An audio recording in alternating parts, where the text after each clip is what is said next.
guys, it's Teacher Tanna, and welcome to my VIPKID classroom. Today I want to do a walkthrough of the intermediate level mock class slides.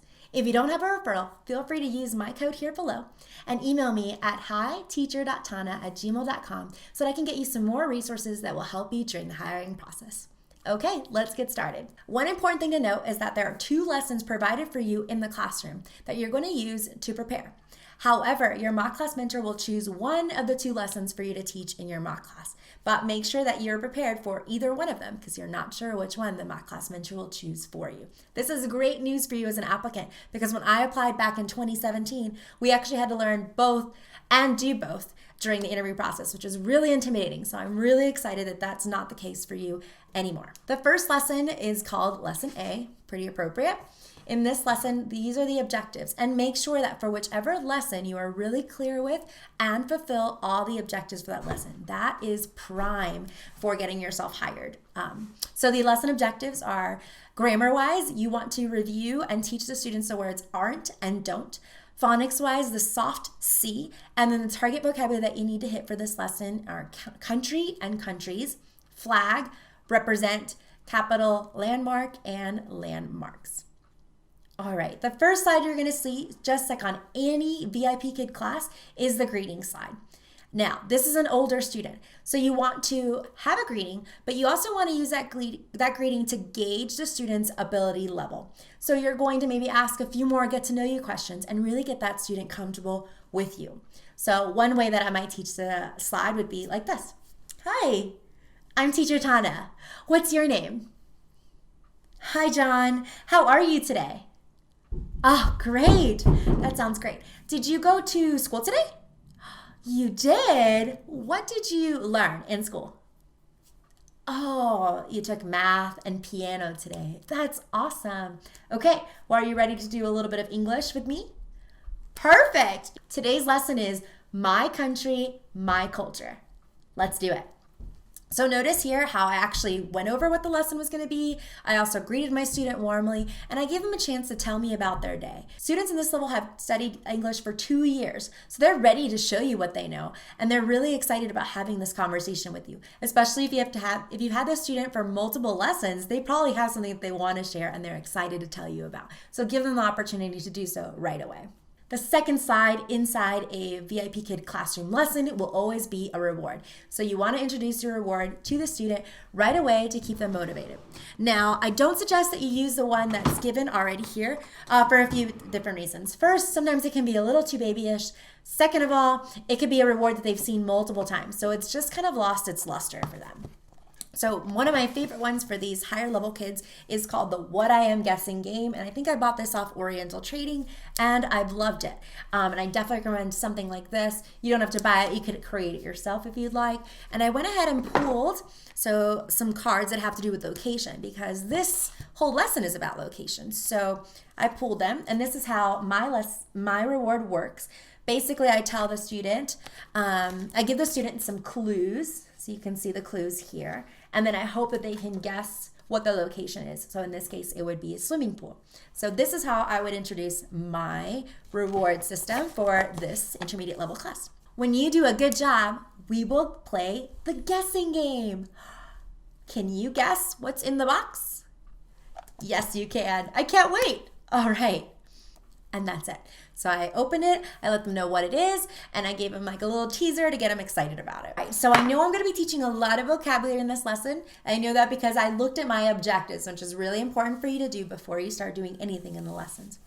On this slide in particular, I've got the words country and countries in red. So I know that these are the words that I'm going to want to introduce and make sure that the student says 2 times before I move on from the slide. And per the teacher directions on the very bottom, I also know that I want them to answer which country are you from? So I've got a couple objectives that I need to hit. And finally, I'm going to ask the student to read this slide because they are level 2 to 4. This in particular is a 4-level lesson. So I do want to put a lot of the burden of the reading and the discussion on the student because they are ready to show you what they know. The way that I might start this slide is ask them, what is a country?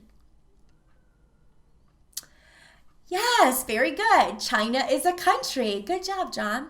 A country is a place with a shared language, a shared culture, and a shared government. Can you say this? Perfect. Very good. China is a country. China is a country. 1. China and America, 2. Countries. Country. Country. Countries. Countries. Yes. Good job. So right now I'm circling the slide. Can you read? China. And they're going to be reading, China is a country. The USA, the UK, and Japan are also some other countries. Which country are you from? Great job, John. Very good. Now, while the student is reading, I'm going to be underlining any words that they mispronounce. That way, as soon as they're done reading, I want to make sure they're allowed to finish because I don't want to break up their reading fluency, but I also want to make sure to offer corrections. So I always get tagged by parents and by the mentor and the learning partners that I'm really good at stopping them and correcting pronunciation. Parents love that because they are paying for that one-on-one feedback from the teacher. So I'm going to give that little piece of advice to you guys. Correct, and always do so in a positive manner. So I'm going to immediately say, oh, great job. The UK. Good. The UK. And I like to do it twice just to make sure that their pronunciation is correct and that they're hearing the mistake and able to correct it for themselves. All right? And that's it. Then I'm going to end it, of course, with the question, which country are you from? Yes, I am from China. Good. And I always want to elicit complete sentences. So there I pretended they just said China, and then I went ahead and taught them how to say that in a complete sentence. Very good. And then we're done with that slide. All right, the next slide here is all about China's flag, and you can see that the word flag is in red. So we want to make sure we say that word how many times? Hopefully you said 2. This is all about China's flag. The directions here say that the teacher needs to ask what color is the flag and what is on the flag to check the student's understanding. Okay, so the first thing I want to do is get them to say the word flag. What is this? Good. This is China's flag. Flag. Flag. Perfect. What color is China's flag? Good. China's flag is red and perfect. China's flag is red and yellow. Very good. Do you know what these are? Good. They are stars. Very good. Let's read about China. So I'm circling here and I'm giving them a chance to read. This is China's flag. It is a symbol of China. We can see the Chinese flag in many places. Yes, good job. Praise them for reading. And then, of course, if they made any mistakes, take your time and go back and correct those mistakes throughout the slide. And that's it for that one. Woohoo, checking right along.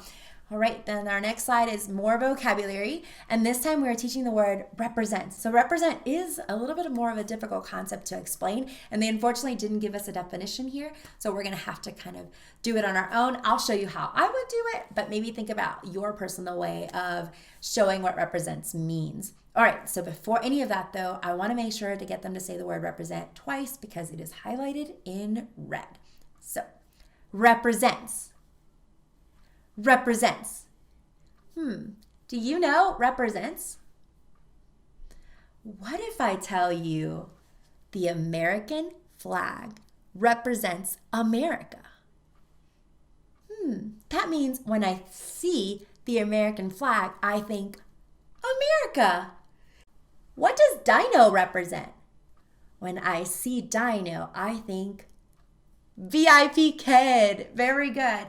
Dino represents VIPKID. Perfect job. Represents. Good. Can you read? So then the student's going to read, this flag represents China. When you see a Chinese flag on something, you know it is Chinese. So I think we did a good enough job there to explain what represent means. If I show you this, what does it represent to you? Very good. This flag represents China. Excellent job. Very good, John. And don't forget, I haven't really stopped to give a full reward, but I would say give a full reward every other slide since the lesson is pretty short. Okay, so you want to show that you know how to give a reward and that you consistently give them throughout the lesson. So let me give you a little intro for giving a reward. I would say something like, good job. You get to guess what's in the box. And then I would start reading off my statements here that's going to help them guess what it is. I would do one at a time and pause between each one. And if they didn't guess it at the end, I would just tell them, it's a swimming pool. And just get excited with them, right? Because the point isn't for them to necessarily know this, but this is a place where I can extend the lesson beyond what's just required in front of me. And parents love, love, love any kind of extension you can do with, especially with their upper level student. Okay, our next slide again has more vocabulary. In this case, I can see the red word capital. So I know I want to teach capital and repeat it 2 times. And then I also see in the teacher directions that they want me to ask the question, what other capitals do you know? Okay, so capital. Capital. Yes. What is a capital? Do you know? Wow, that's right. Beijing is the capital of China. A capital is the place where the government is in a country or in a state. I live in Colorado. The capital of Colorado is Denver. If I go to Denver, I can see the government at work. Have you gone to Beijing? That's right, you live in Beijing. Great job. Can you read here about Beijing?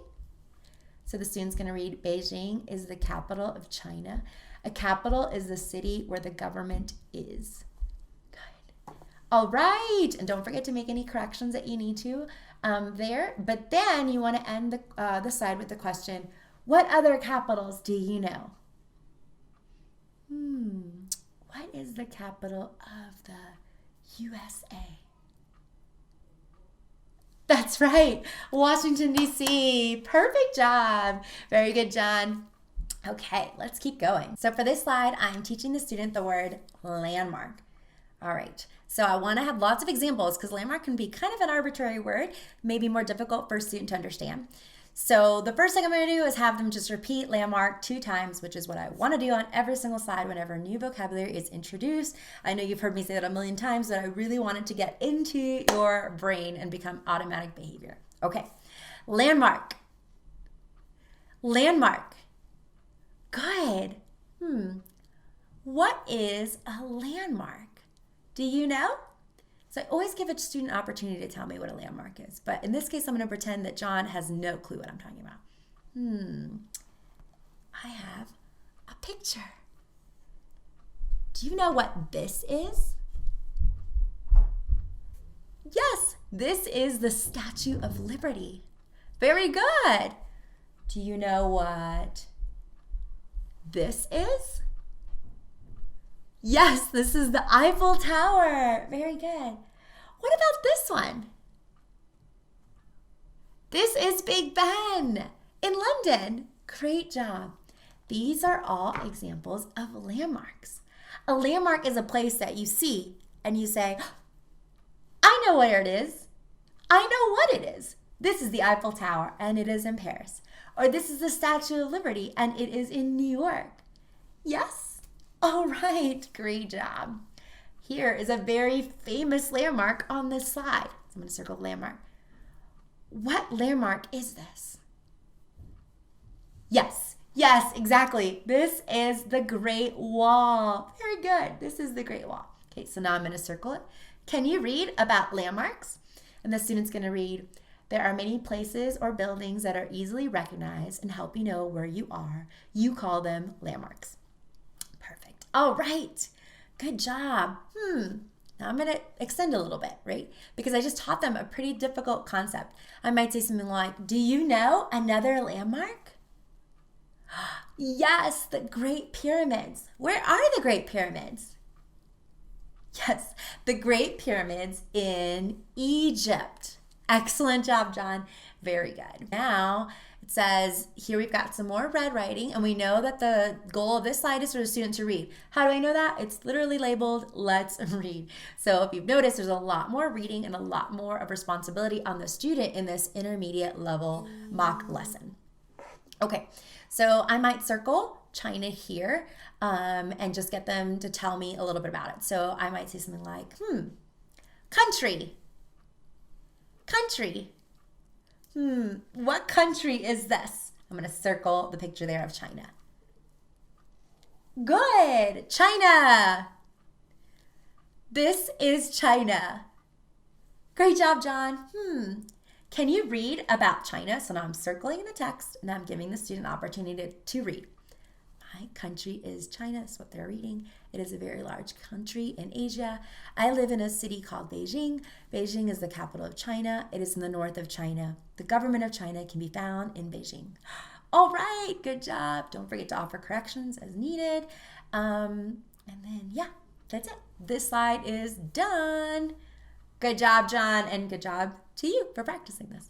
The next slide is I need a tour guide, and this is a role play slide, which means I'm going to take the position of the little girl here, and he's going to take the position of Lee, who is our character in these lessons that tells us all about China and actually lives in China. So the way that I might explain to the student that we will be role playing on this slide might look something like this. Okay, John, you will be Lee, and you will teach me all about China. Okay, me first. I need help. I'm going to China very soon. Can you tell me something about China? And then I'm going to circle what Lee says. So Lee has a quote box here with some blanks. So I want to make sure that those blanks are filled in correctly. And I do have my little answers on the bottom. So as the student is reading, I'm going to give them time to think of the answer and fill it in as we read along. So be patient with them. And also make any corrections that you need for the student to make sure that they get it all correct. But I'm going to give the student just time to talk here. Okay, Lee, this is what the student will be saying. This is China. Beijing is the capital. That is the Chinese flag. It represents China. It is red, yellow, and there are 5 stars on the flag. So that's everything the student is going to say right there. Perfect. And then you are done with the slide. So sometimes people get really intimidated by role play, but just take that opportunity to explain it to the student and they will be able to jump right in, no problem.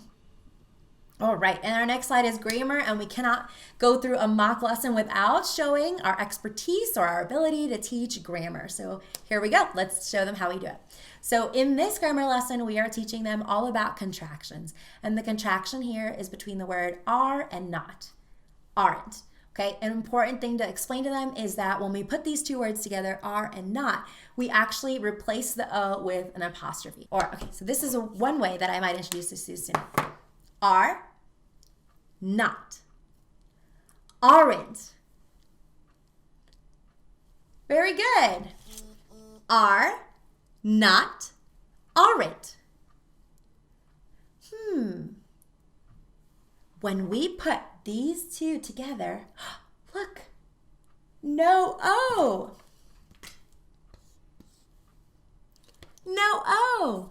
Apostrophe. Yes. Good job. Let's try the next one. Do and not. Do, not. Okay, let's try the next one. Do, not, don't. Very good. Yes. Good job. Okay, so this is another grammar slide, but this time they're asking you to apply it instead of just introducing them. So what I would probably do is just review it really quickly with the student. Are, not, aren't. Do, not, don't. They are not Chinese landmarks. They. Very good. They aren't Chinese landmarks. Very good. They do not work for the government. Yes, they don't work for the government. Very good. And I might even ask them if we're still have a lot of time, I might even ask them to write it in there. But if not, we've fulfilled the requirements, which is to go over aren't and don't. Great job, John. So this next slide is all about phonics. And here I'm going to teach the student how sometimes the C, when it's followed by an E or an I, is not going to have your typical K sound, but this time it's going to sound more like the S in an S or the word snake. Okay, so how will I do this? I'm going to go back to my trusty whiteboard and I will probably just do this. And I'm going to ask the student, what sound does C make? Yes, K. C makes the K sound. But if a C has an E after it, it will make a S sound. S. Very good. If a C has an I after it, it will make the S sound. Excellent job. All right, can you read this word? Good. Ice. Perfect. What about this one? Very good. Rice. Word. Face. Very good. And now I'm just going to use the screen because they've got it here. How do you say, and so I'm circling city. City. Very good. Circling civil. Civil. And pencil. Excellent job. C-E. So now I'm just repeating. Good. C-I. It's just a way to review with them. Excellent job, John. Okay, and that's it. Now we're at the goodbye slide. So we definitely want to have a short, simple, and sweet goodbye. You want to praise the student for all their hard work. So maybe give them one final guessing opportunity. Praise them. That was awesome work today, John. I am so proud of you. I hope I get to see you real soon. Okay, John, have a great day. Bye. So notice there, I left them feeling really positive, and I also mentioned that I'm hoping to see them soon. Hopefully they will book me again because we had such a great class together. Okay, well that's it for lesson A. I'm actually gonna make a separate video for you for lesson B because it can just be really overwhelming to sit through all of this information all at once. So really take a moment, digest, practice, because the point of these level 3 and 4 intermediate classes is that the student knows so much more and you're able to adapt so much more and meet the student exactly where they are to offer that one-on-one connection, one-on-one teaching that VIPKID is so known for and that parents love so very much. Okay, that's all I've got for you guys today. Don't forget to like and subscribe below and leave me comments with questions or any ideas you have for some future videos. As always, I'm so excited to create more content just for you. See you on the internet.